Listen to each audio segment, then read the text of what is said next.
ये जो आपकी किताब है उसका चैप्टर नंबर 12 है, और in previous edition there could be a difference, but in this lecture we are going to study the following concepts: definition of leadership, traits of leadership, leadership skills, different theories about leadership, uh, leadership styles, roles and activities of the manager, and how manager and leaders are different, and either today's organization are seeking or looking forward for manager or leaders.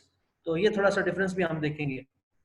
Then we will discuss task of supervisor, effective, who is effective supervisor, or what are the characteristics of effective supervisory practices. वो भी हम देखेंगे. What are the best practices in the world regarding the supervisory practices. Today we are going to discuss half part of this chapter, and remaining chapter will be discussed in our next lecture, probably in next week, inshallah. When we talk about the definition of leadership, it is generally perceived or generally said by different authors that a person who has vision, goals, and he can motivate and inspires others or his followers. He can lead by an example. A person with such kind of qualities can be uh, categorized as a leader. In a simple word, if I can explain, a person who has a certain vision, goals, and he has the ability to motivate other people to achieve that those goals, we can say that he is a leader. ऐसा इंसान जिसके अंदर ये abilities हों कि वो लोगों को एक विजन रखता हो, उसके सामने गोल्स हों, मकासद हों तयशुदा, और अपने जो उसके फॉलोअर्स हैं वो उन मकासद के असूल के लिए उनको मोटिवेट कर सके, ऐसे इंसान को हम लीडर कहते हैं. There are some traits of leadership. When we say leadership, it means effective leadership.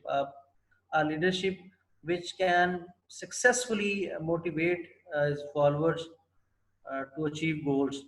तो हम कहेंगे कि ये successful leadership है, effective leadership है. Some researchers believe that cognitive and psychological factors like intelligence, ambitions, aggressiveness are common traits in leadership. There are two views regarding the leadership which we are going to discuss in the next slide. But let me tell you that these two views says that leadership is associated with the mental or intellectual abilities, whereas other believe that leadership associated with physical attributes. अब वो physical क्या है? Height है, large body है, structure है, personal attractiveness है. Important these are the important factors जिनकी वजह से लोग कहते हैं हम अगर एक इंसान खूबसूरत है, हाइटेड है, तो हम अट्रैक्टिवनेस है फिजिकली, तो हम वो कहेंगे जी कि लीडरशिप है. लेकिन कुछ लोगों के नज़दीक अगर वो ज़हनी तौर पे ज़्यादा स्ट्रॉन्ग है, साइकोलॉजिकली ज़्यादा बेहतर है, इंटेलिजेंस है उसके अंदर, एग्रेसिवनेस है टू परसू द फॉलोअर्स, तो वो हम कहेंगे जी कि ये लीडर है. Initiative, desire to lead,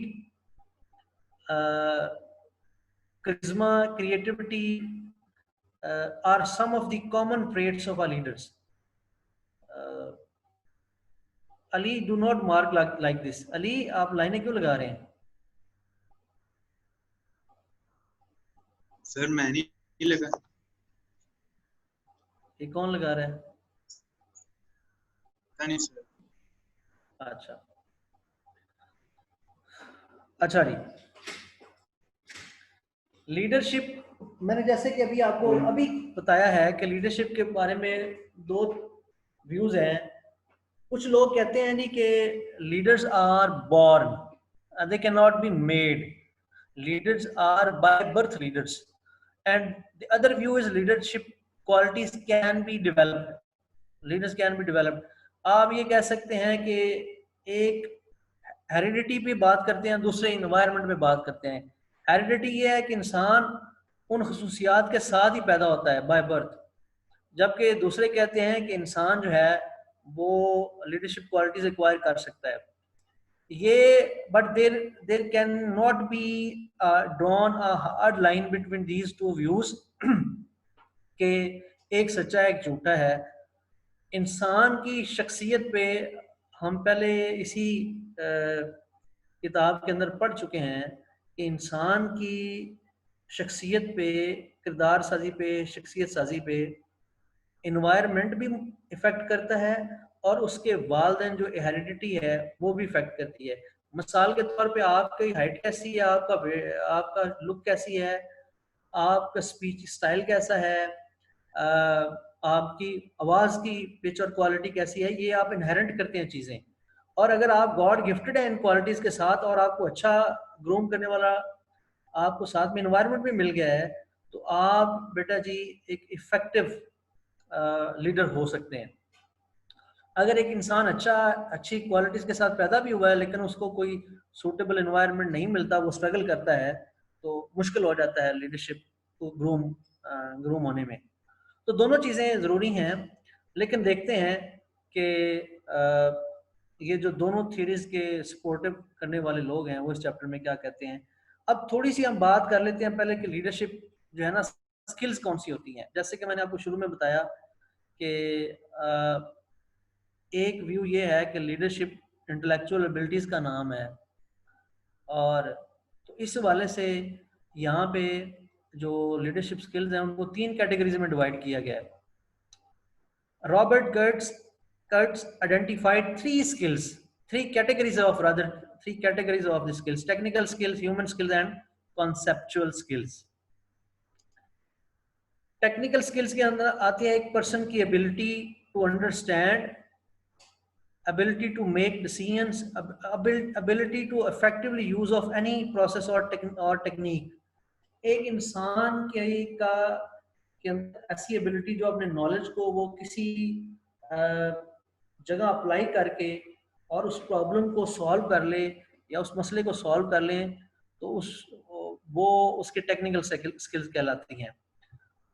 इस इन टेक्निकल स्किल्स में मैं आपको ये भी बता दूं, स्पेशलाइज्ड नॉलेज भी आ जाता है। जो आप अगर आप for example you are engineer और अ डॉक्टर और अ टेक्नीशियन और you have acquired any certain specific knowledge in any particular field, that is called technical skills. Human skills next human skills involve developing positive interpersonal relationships, solving people's problem, and gaining acceptance of other employees. बेटा when we talk about the human skills, तो human skills से मुराद है कि how in an organization you interact with the people, how you understand the problems of the employees who are working with you, either they are your colleague or your supervisor or your subordinate, how you understand their issues and problems, and how you gain acceptance in the your working circle. आपका जो working circle है, organisation है, उसके अंदर लोग आपको कैसे accept करते हैं, आपको कैसे जानते हैं। अगर आपने उनको आपके उनके साथ ताल्लुकात वर्किंग रिलेशनशिप अच्छे हैं, इट मीन्स कि आपके लिए उनके अंदर एक्सेप्टेबिलिटी है, it means you have human skills. Last जो स्किल है वो है conceptual skill. Conceptual skills, beta ji, it refers to the ability to analyze complex situation and interpret available information. आप कोई डिफिकल्ट सिचुएशन है, उसका आप एनालिसिस कर सकते हैं, उसको आप इंटरप्रेट कर सकते हैं, उसके बारे में आपके पास इंफॉर्मेशन अवेलेबल है। एक डिफिकल्ट कॉम्प्लेक्स सिचुएशन को अगर आप इंटरप्रेट कर सकते हैं, उसके अंदर से इंफॉर्मेशन निकाल सकते हैं, it means you have conceptual skill.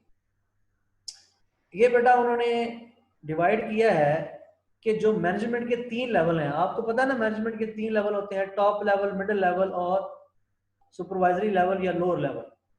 तो किस लेवल पे कौन सी स्किल्स ज्यादा चाहिए? टॉप लेवल पे कॉन्सेप्चुअल, मिडिल लेवल पे ह्यूमन स्किल्स और लोअर लेवल पे टेक्निकल स्किल ज्यादा चाहिए। जो लोअर वर्कर हैं मशीन्स को कैसे ऑपरेट करना है, या सुपरवाइजर जो है वो मशीन्स को की हैंडलिंग कैसे करनी है, फील्ड पे काम कैसे लेना है, ये उनको आनी चाहिए।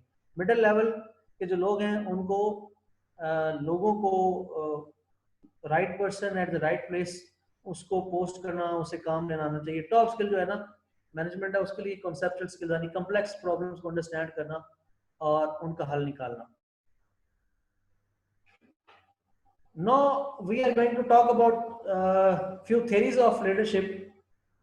जैसा कि मैंने अभी आपको पहले बताया है कि एक ट्रेड थ्री है, early researcher study that personality traits and concluded that leaders are born and not made. Example है नेपोलियन की कि लीडर जो है ना वो बाय बर्थ लीडर होता है। दूसरी ट्रेड है कि थ्योरी है great person theory leadership trade can be acquired with training and experience. ये कहते हैं नहीं कि जो लीडरशिप है वो एक बिहेवियर है जो एक्वायर किया जा सकता है। अब बिहेवियर थ्योरीज के बारे में फर्दर कहते हैं researcher try to identify that behaviour that were unique to leader and which distinguish them from non-leaders. There are 4 behavioral theories: the Ohio State studies, University of Michigan studies, the managerial grade, and Scandinavian studies.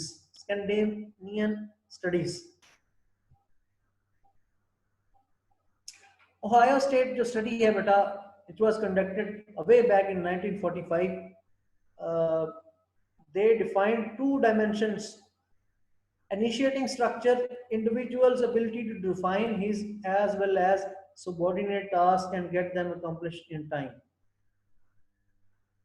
और Ohio state study का दूसरा जो concept है वो कहते हैं consideration, extend to which a leader cares for his subordinate, respect and their ideas. मैं दोबारा रिपीट करता हूँ। पहला ओहायो स्टेट स्टडी ने कहा इनिशिएटिंग स्ट्रक्चर के इंडिविजुअल के अंदर कितनी एबिलिटी है कि वो इनिशिएटिव ले सके, और दूसरी है कि अपने जो नीचे उसके साथ सबॉर्डिनेट काम करते हैं उनकी वो कितनी केयर करता है, उनकी वो आइडियाज की, फीलिंग्स की और उनकी जो रिस्पेक्ट है वो किस हद तक उनको देता है, और उनके आइडियाज को रिस्पेक्ट कैसे देता है, म्यूचुअल ट्रस्ट कैसे उसके दरमियान, लीडर और उसके फॉलोअर के दरमियान। नो मिशिगन स्टडीज जो है बेटा उन्होंने जो रिसर्च कंडक्ट की और थ्योरी दी लीडरशिप के बारे में, उसकी 2 डायमेंशन है, एम्प्लॉय ओरिएंटेड लीडर और प्रोडक्ट ओरिएंटेड लीडर। मैं एक एक वर्ड में आपको ये एक्सप्लेन करके आगे चलता हूँ, बड़ी सिंपल है। वो कहते हैं नहीं कुछ लीडर ऐसे होते हैं जो ये देखते हैं कि क्या एम्प्लॉइज जो उनके साथ काम कर रहे हैं वो सेटिस्फाइड हैं, उनको एम्प्लॉय की सेटिस्फेक्शन से ज्यादा कंसर्न होता है रादर देन प्रोडक्टिविटी। और कुछ लोग ऐसे होते हैं लीडर जिनको एम्प्लॉय की जॉब सेटिस्फेक्शन से ज्यादा कंसर्न नहीं होता, बल्कि वो they are more concern towards the productivity कि वो ज्यादा है, काम में या ज्यादा है। फिर बेटा एक मैनेजरियल ग्रिड है जो ये है आपके सामने है, जिसके अंदर उन्होंने आप मैनेजरियल ग्रिड के अंदर उन्होंने ये स्किल्स का एक सेट है जिसको कंबाइन करके अगर आप देखें इसको तो एक मैनेजमेंट ऊपर टॉप पे है, हाई कंसर्न फॉर पीपल्स, और नीचे एक है बेटा जी जो आपको गालिबन नजर नहीं आ रहा, ये है concern for product, concern for people और कंसर्न फॉर प्रोडक्ट। तो इसको मैनेजरियल ग्रिड बनाया उन्होंने कि जो मैनेजमेंट है वो आइदर अगर उसका कंसर्न पीपल के साथ ज्यादा होता है या प्रोडक्टिविटी के साथ ज्यादा होता है, तो इस ग्रिड को मैनेजरियल ग्रिड कहते हैं।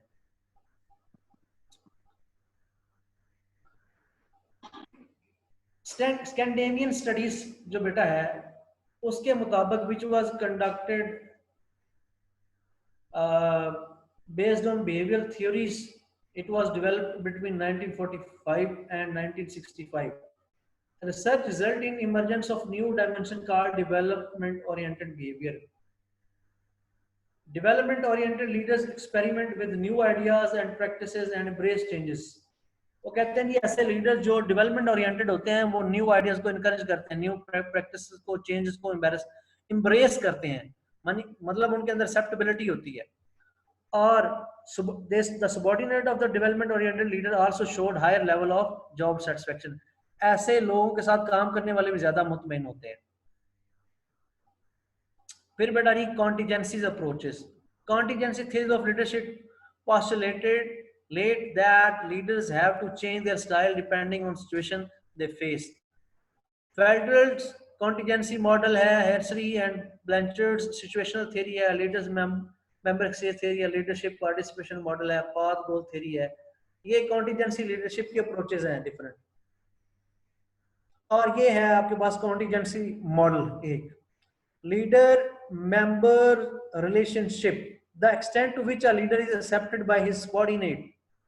ये जो मॉडल है इसके अंदर उसने इस मॉडल को उसने टेस्ट किया है इन पॉइंट्स के ऊपर कि कितना अच्छा रिलेशनशिप है लीडर और उसके मेंबर के दरमियान, और degree of task structure, degree to which the task on hand can be performed efficiently, कि जो टास्क दिया गया है वो कितनी अच्छे तरीके से परफॉर्म किया जा सकता है। तो एक एस्पेक्ट इस मॉडल का ये है। Last, the leader's position, it refers to the power or formal authority that leader is bestowed within the organization। कि लीडरशिप पे इस बात पे भी डिपेंड करती है इफेक्टिव लीडरशिप कि उस अदारे के अंदर उस लीडर को कितनी पावर दी गई है, उसके पास फॉर्मल अथॉरिटी कितनी है।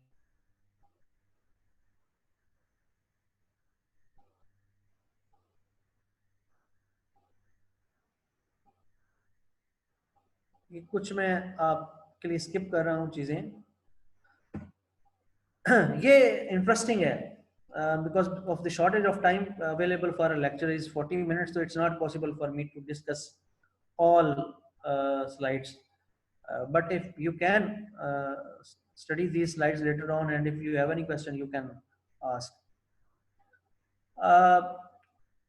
लीडरशिप पार्टिसिपेशन मॉडल के मुताबिक बेटा ये लीडरशिप के 5 स्टाइल होते हैं। Autocratic 1, 2, consultative.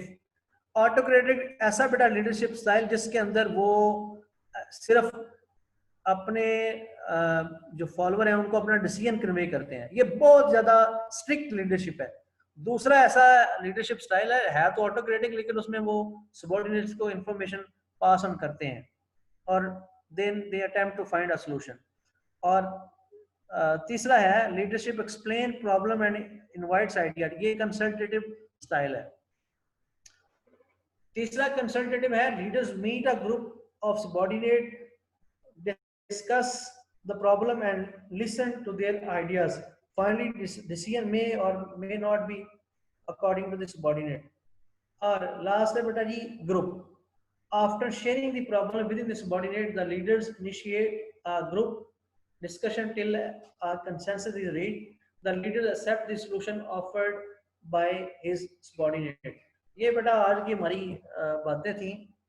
अब आपके ज़हन में अगर कोई सवाल है तो वो यहाँ तक आप कर सकते हैं, यहाँ से आगे हम नेक्स्ट क्लास में कंटिन्यू करेंगे। मैंने आपके लेक्चर्स के लिए अली जान आप मुझे जो है वो वापस नहीं आप करते रहे रिकॉर्ड। बेटा एनी क्वेश्चन? Okay sir. जी any question?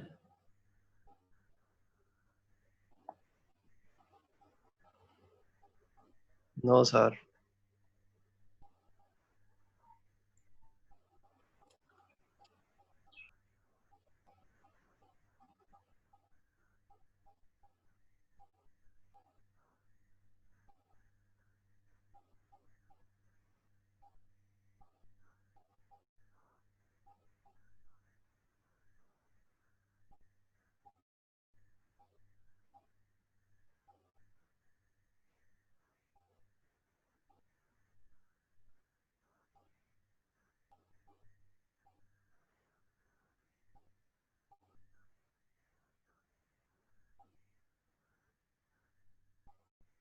Ji Ali you can pause no. Ali okay sir.